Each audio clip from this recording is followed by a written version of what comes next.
of a dying breed of studios. These don't exist anymore. On va jouer, ça c'est bien.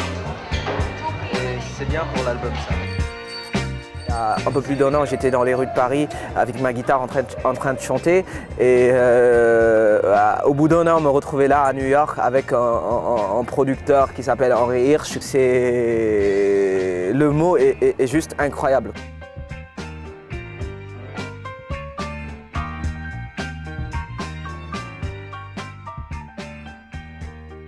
When I heard the songs, the first thing that hit me was it reminded me to a certain extent of when I first heard Lenny's music. I listened very closely and the melodies were very simple melodies. And I thought that this style of music that I do, that I record and play and produce, would make a nice together cooperation. Henry Hirsch a eu cette bonne idée de m'entourer de musiciens assez jeunes. Il y avait David Cope, guitariste aussi et chanteur qui a fait des voix, qui a posé des chœurs dans l'album. Il y avait à la basse Damian, débordant aussi de bonnes idées. À la batterie, il y avait John, que j'adore aussi. I felt that using younger musicians, that they would put more heart into what they play. And it would be more like a band, which is what I was hoping to try to do. Hold on, John, 1 second. Just play me where you are. I was hearing a little distortion. Play.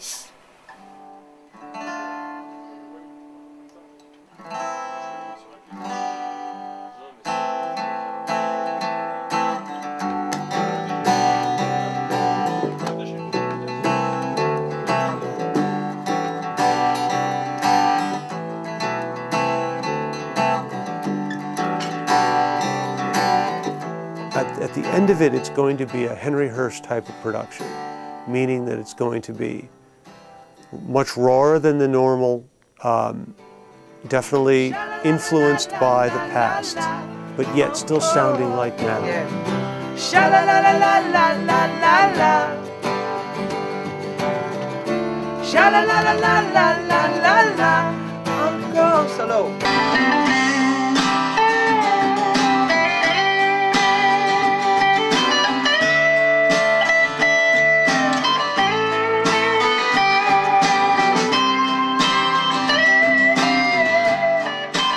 Un jour, je me suis ramené tout seul sur le parvis de Notre-Dame et je me suis mis à jouer tout simplement. Il y avait des touristes, beaucoup de monde. Et à un moment, il y avait un petit gars qui est venu, qui s'est mis devant moi, qui m'a raconté par la suite qu'il passait en voiture. C'était l'été, donc j'avais les vitres ouvertes et j'ai entendu un type chanter avec une voix qui m'a touché et qui m'a interpellé. Donc je me suis arrêté tout de suite.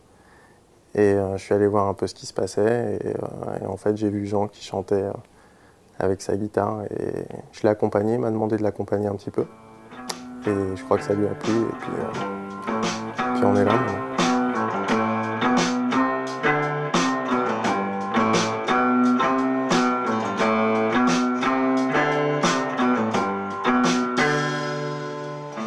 I don't know what I'm going to do. I hear the song, I have no idea. And then I have to, in my mind, I have to envision the recording. And from there, I got to follow that path. And sometimes the path is right, sometimes the path is wrong. But I have to think to myself, what am I going to do to this recording? How is it going to sound? We need something. I know, I just what? can't figure out what. If it was a Bob Marley type of song where he did pop like this, he'd do more background singing and stuff Yeah. with the girls and stuff, right? Yeah. But maybe that's maybe a thing for this type of song. Maybe, you know. Don't forget, we have brass on this one. Doing what? Doing on the mama, mama. Maybe that mixed with some girls, maybe. Some You girls. know, some girls singing background with you. Yeah. You need this to sound like a pop hook, Look, but not without the organ. I would like it so. We gotta wait till you sing it. Yeah, but what about the budget? It's fucked. It's fucked. I'm alive.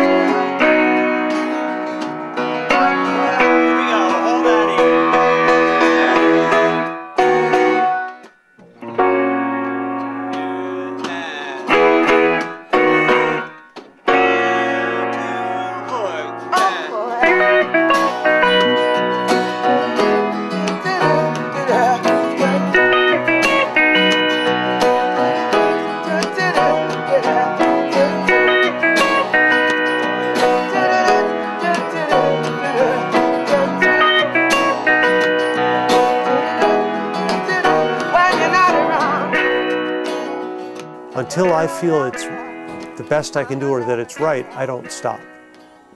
I don't stop to eat. I don't stop to do anything because I know I have to get this better. And in my heart, in my mind, that's all I care about. Il nous a insufflé un peu ce désir d'arriver à la perfection et qui fait qu'on voyait absolument pas le temps passer. Des fois on sortait, moi je voyais pas le soleil, on se levait à 10 h, on travaillait jusqu'à 3 h du mat, un truc de fou quoi. New York c'est quand même une ville extraordinaire parce que il y a un foisonnement mais terrible. Quand on sortait du studio, il y avait du monde partout dans Times Square. Et pour un artiste, c'est vraiment très très inspirant, quoi. Enfin, moi, je sortais de là, j'avais pas envie d'aller dormir. On était dans les rues à essayer de choper cette énergie. Et c'est vraiment une ville fascinante.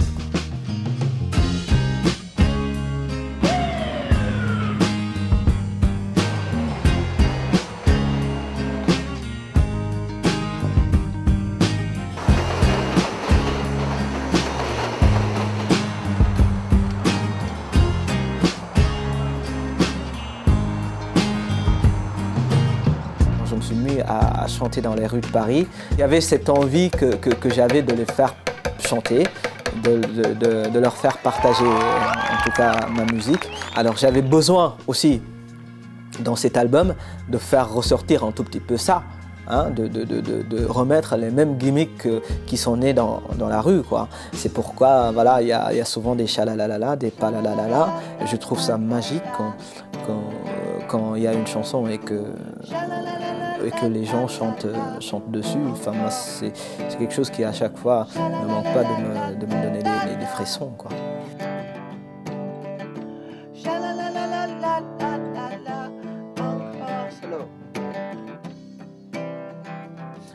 Je crois que ça se résume en un seul mot, mélodie.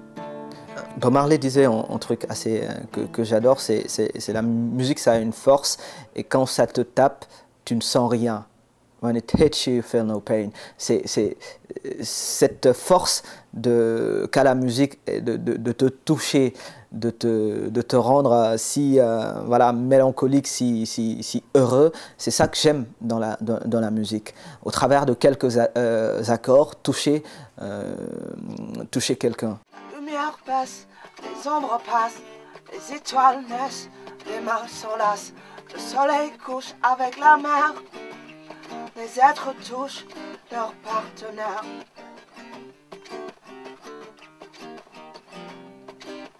La nuit réveille les amants, leurs sentiments. La nuit endort la grande ville, les étoiles filent. Jusqu'au petit jour, jusqu'au petit jour, faisons l'amour. Faisons l'amour.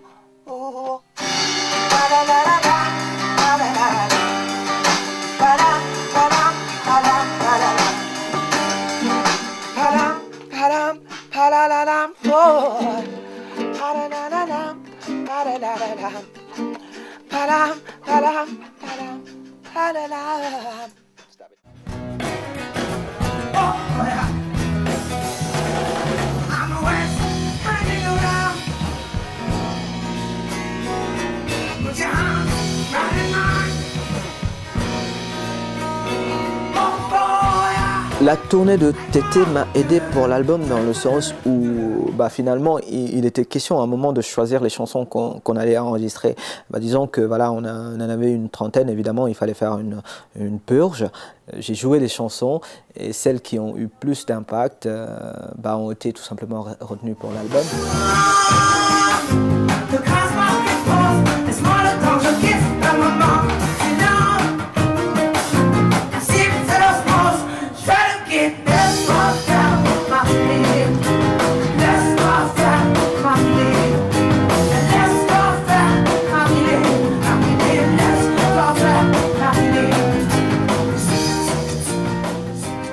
Une chanson comme Marilyn n'était vraiment pas prévue, en tout cas pas pas dans mes idées. Je me suis mis à la chanter et par la suite, j'ai fini de l'écrire à New York avant de la poser. Donc voilà, ça a permis de me donner plus de confiance à moi par rapport à la scène et d'autre part à tester mes chansons tout simplement.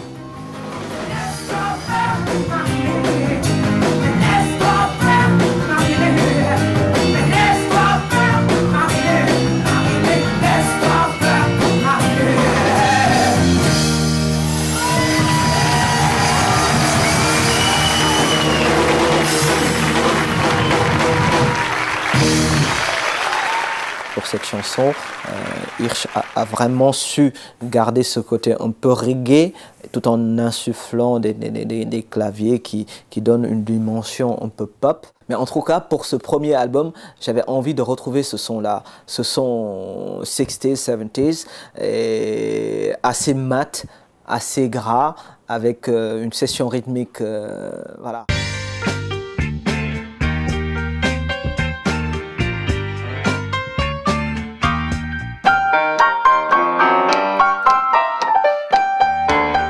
À un moment de l'écriture de l'album, j'étais sûr que je plaçais un personnage qui parlait de lui. Et voilà, il est clair que ce personnage allait avoir certaines facettes de ma vie, mais je me suis retrouvé au terme de l'écriture et de l'enregistrement de cet album.